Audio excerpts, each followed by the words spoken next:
Hello there guys, today I want to educate you on how you can add an RF kit or a smartphone app to either your Fortin kit, FlashLogic, or iDataLink. Now these are the two primary kits that I use and install, as well as most people out there.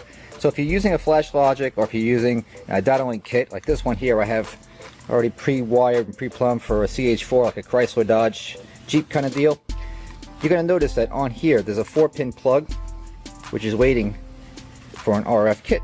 Now how an RF kit works is two different ways.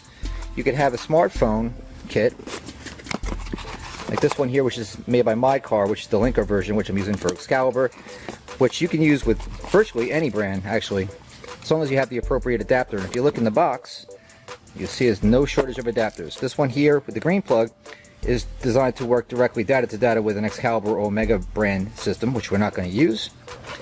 Then you got this guy, which is the harness DRS, which is not used because this is used for DEI and a couple other ones which I don't need.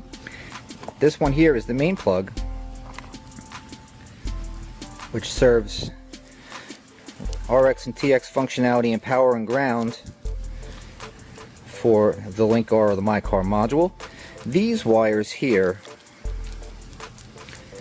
on the side, the constant accessory and ground wires, are not needed. I use these things all the time, and I always just cut those short like that in this order, so that way when you tape them over they overlap and they never short and rub against one another.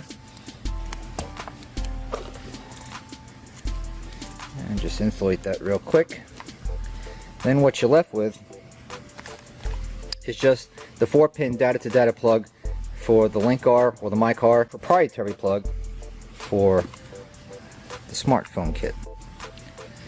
So you plug that guy in there, and then over here you're going to notice on this 4-pin plug there's 4 wires. You got blue, white, which is RX and TX, which is receive and transmit for the communication for the module, black, which is your ground, and 12 volts is your red. To start out with, using a FlashLink or an iDataLink module, again you'll see it goes red, black, blue, and white, color to color. I'll give you a close-up so you can see that as well as I can. You see, starting from the top working down, blue, white, black, red. There you go. So once you have that done and this thing is flashed and set to work with the My Car app, because that's a setting on the iDataLink site, to do that you can use this for a 3-pulse activation for lock, lock, lock to start, or you can use a smartphone app. Once you download the app, you start using it, you're in business.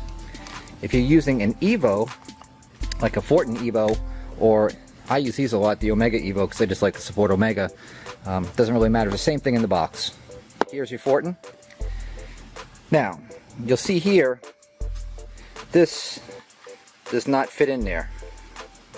So what you do with that is two different things. It's twofold what you have to do with this. Number one, they give these adapters not just because it's nice to have all these additional extra plugs in case you want to expand on it, which you can, but inside here there is a transformer which steps down the voltage to 3 volts. It's very important. The one you want is this one actually. It's the LLRS01. So on here you plug this side here, and then this guy will plug directly into the Evo. Now you'll see we still have a problem because the Evo is not going to have a 4-pin power plug when you plug it in through the T-harness or whatever you're using for your installation. So they include in the boxes one of these.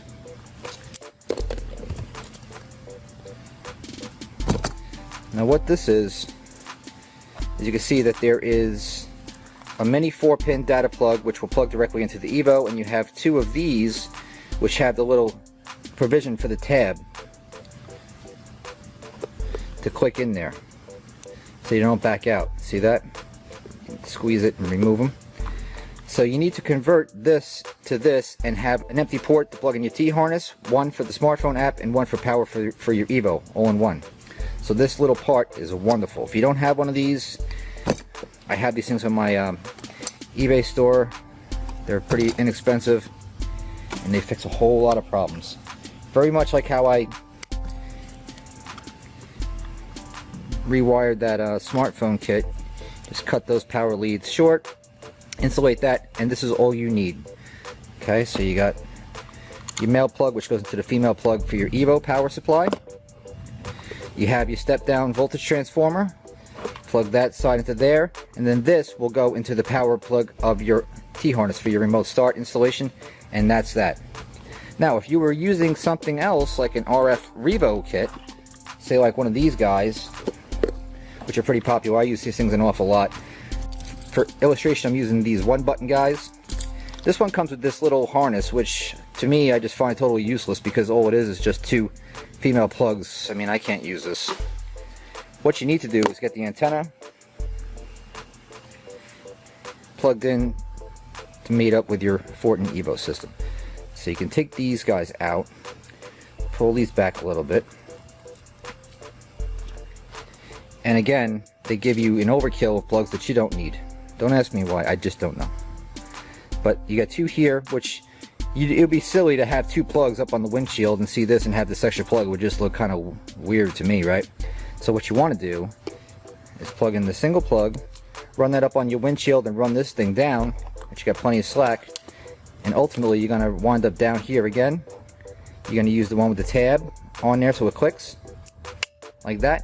This one you just leave loose. This goes into your T-harness. There's your installation.